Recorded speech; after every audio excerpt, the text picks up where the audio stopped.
ada keberpihakan, ada perhatian dari Bupati Tasikmalaya Bapak Cecep Nurul Yakin untuk menata bekerja sama dengan Gubernur Jawa Barat. Jadi jangan biarkan gubernur kerja sendiri. Bupati juga harus berperhatian. Jangan hanya mengurus wilayah selatan saja. Kedatangan Pak KDM ke Desa Margulu ini seperti apa, Pak? Pasca kedatangan Bapak Gubernur ya, kami sangat mengapresiasi perhatian, kepedulian beliau terhadap wilayah, khususnya wilayah Cirahong. Kenapa? Karena kami sangat berharap kedepannya Cirahong ini ditata menjadi satu destinasi wisata yang melegenda dengan mengangkat satu tema Cirahong Istimewa, dengan mengangkat sejarah budaya lokal yang memang sekarang ini di zaman kemajuan zaman ini sudah dilupakan, bahkan terlupakan, bukan hanya saja oleh warga sekitar, bahkan oleh orang lain. Maka kata paribahasa tak kenal maka tak sayang. Hananguni hana mangke tan hananguni tan hana mangke. Moal aya ayeuna amun teu aya baheula. Moal aya kita sekarang kalau tidak ada orang yang dulu. Tidak akan ada Cirahong sekarang kalau tidak ada perjuangan beliau-beliau di zaman dahulu. Nah, kami sangat mengapresiasi sedalam-dalamnya kepada Bapak Gubernur Jawa Barat. Harapannya Bapak bisa mengajak Bupati Tasikmalaya, Bapak Cecep Nurul Yakin. Ini merupakan satu aset nasional, aset pemerintah daerah. Supaya apa? Ada keberpihakan, ada perhatian dari Bupati Tasikmalaya Bapak Cecep Nurul Yakin untuk menata bekerja sama dengan Gubernur Jawa Barat. Jadi jangan biarkan gubernur kerja sendiri. Bupati juga harus berperhatian. Jangan hanya mengurus wilayah selatan saja. Kami juga sama, rakyat Bapak yang tinggal di wilayah timur. Apalagi Manonjaya ini adalah wilayah peradaban. Bekas-bekas peninggalan Kerajaan Sukapura ada di sini. Bahkan dulu sebelum ada Sukapura, ini ada wilayah Galuh, Gara Tengah. Sebelum pindah ke Brunei. Nah ini, ya kita mulai segi sejarah supaya akar sejarah kita kuat. Ya kami sangat mengapresiasi dengan adanya penerangan di kedua wilayah, baik Tasik maupun Ciamis, marka jalan diperbaiki. Kemudian bentuk apresiasi kami kepada Bapak adalah apa? Kami mengikuti masukan saran dari Bapak Gubernur harus seperti apa. Ketika Bapak menghimbau kebersihan, alhamdulillah sudah kami laksanakan. Bahkan besok hari Jumat kami mengadakan satu gerakan dengan komitmen bersama 4 kepala desa untuk mengadakan Jumat bersih, membersihkan wilayah Cirahong dari sampah-sampah yang ada ataupun rumput-rumput yang tidak terurus. Nah itu kan. Sampai saat ini kondisi terkini mungkin Cirahong nih pasca viral ini seperti apa mungkin tentang riaknya masyarakat, terus kondisi terkini seperti apa mungkin di lokasi Jembatan Cirahong, Pak, khususnya di wilayah Tasik mungkin.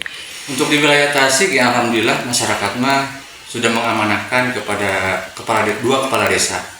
Ya, terutama saya dan hal ini kepala desa Cilacap juga sudah menunjuk saya sebagai koordinator untuk di wilayah Tasiknya ya, Manonjaya.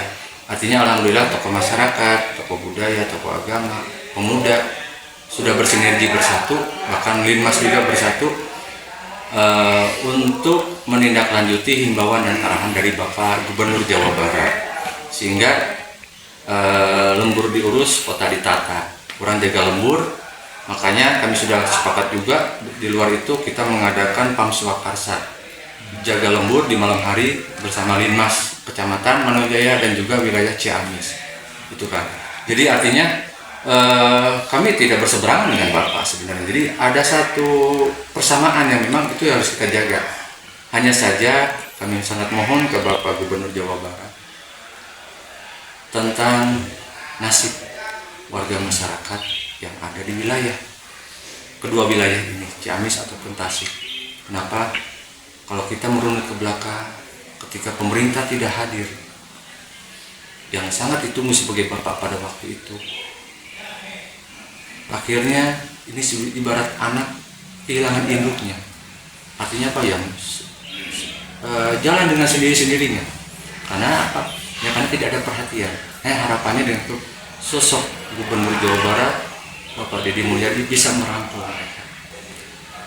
Contohnya misalkan solusi terdekat sebagai mitigasi risikonya apa, yaitu penanganan bagaimana kita mengarahkan masyarakat, contoh misalkan jadi petugas kebersihan, petugas parkir, ataupun petugas keamanan, ataupun jadi pedagang lokal yang memang mereka ada pendapatan yang nantinya sehingga nilai ekonomi dan kesejahteraan warga meningkat. Itu khususnya ke sana, Pak.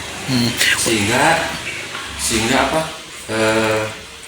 Terasa tabayunnya antara bapak dengan anak. Makanya kami itu mengangkat bukan bahasa audensi, artinya mengangkat kalimat narasi silaturahmi tabayun agung. Silaturahmi itu apa? Jadi membangun hubungan emosional antara rakyat dengan bapak. Kami juga warga bapak yang butuh diperhatikan, butuh keinginan kami didengar. Kami tidak banyak menuntut, Pak. Tapi kami akan membuktikan dengan karya. Dengan karya mengajak masyarakat untuk bekerja sama. Atiullaha wa atiur rasul wa ulil amri minkum. Kita taat ke pemerintahan, benar-benar ingin mensejahterakan rakyatnya. Itu kan. Jadi karena apa? Sebelum kejadian ini 30 tahun ke belakang memang dihenti-henti orang mau bisa melupakan jasa-jasa. Kalau menurut saya jasa ya, karena perjuangannya cukup besar. Kalau tanpa dilihat dari sisi positifnya ya, pasti kan dalam hal ini ada sisi positif, ada sisi negatif. Nah, jasa-jasanya apa? Mereka juga berjuang, Pak, pada waktu itu tanpa kehadiran sosok pemerintah pada waktu itu yang selaku bapak yang memperhatikan rakyatnya, sehingga mereka bekerja sendiri tanpa adanya arahan dan lain sebagainya. Yang berulang dari tahun 2023 sejak saya jadi kepala desa, kita perbaiki dengan bantuan dari perhutani pada waktu itu. Nah, biayanya dari mana? Ya dari perhutani, bantuan dalam bentuk bahan kayu jati pada waktu itu tahun 2023. Karena saya jadi kepala desa baru 7 tahun, dari 2019 sekarang 2026. Nah, di 2003 kita membangun itu, kemudian biaya upah pekerja, makan, minum, rokok lain dan sebagainya itu menggunakan uang kas yang disisihkan untuk memperbaiki jembatan. Bahkan kami menolak lupa, dokumen-dokumen lama itu masih ada, foto-foto kegiatan ketika perbaikan, ketika ngecat, ketika menghias pada saat Agustusan. Itu kita kerja sendiri, Pak, karena memang ya sejauh ini belum ada, kurangnya perhatian khususnya di wilayah Manonjaya ya, kurangnya perhatian dari Bupati Tasikmalaya. Mungkin untuk jangka pendek, jangka menengah, mungkin rencananya untuk Cirehong ini informasinya akan dijadiin wisata sejarah gitu. Mungkin apa nih yang akan ditampilkan dari konsep pihak Desa Margaluyu mungkin nanti ke depan?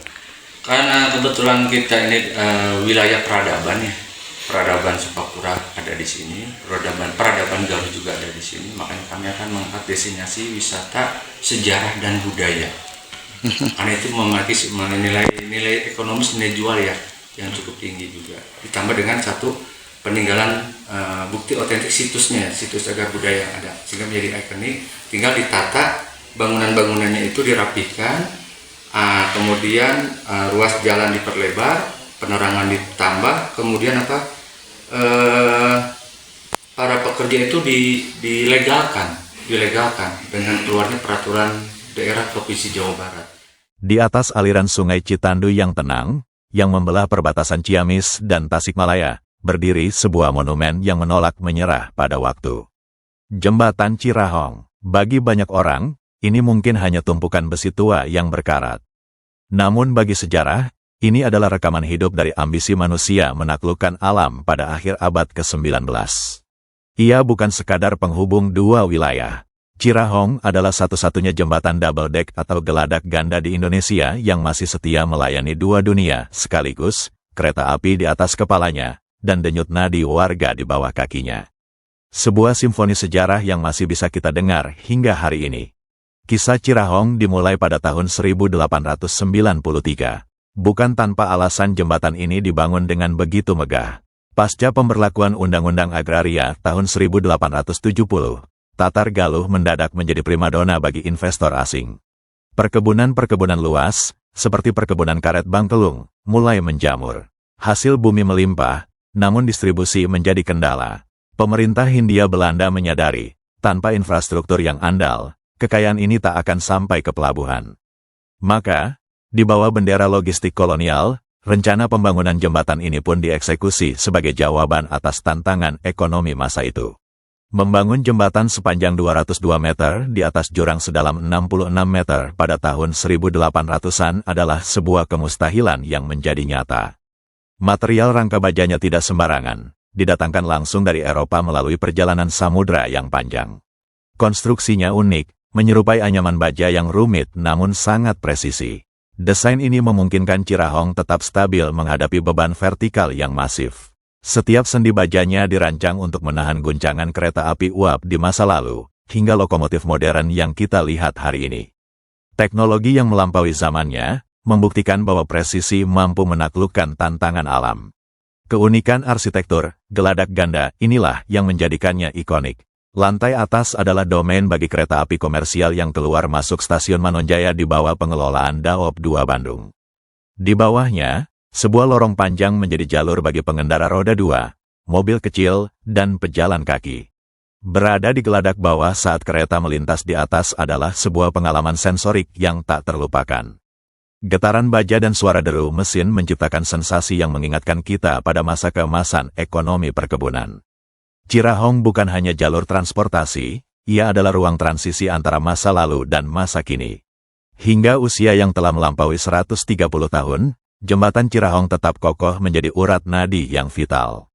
Ia adalah saksi bisu kemajuan teknik sipil dan ketangguhan yang diwariskan dari abad ke abad.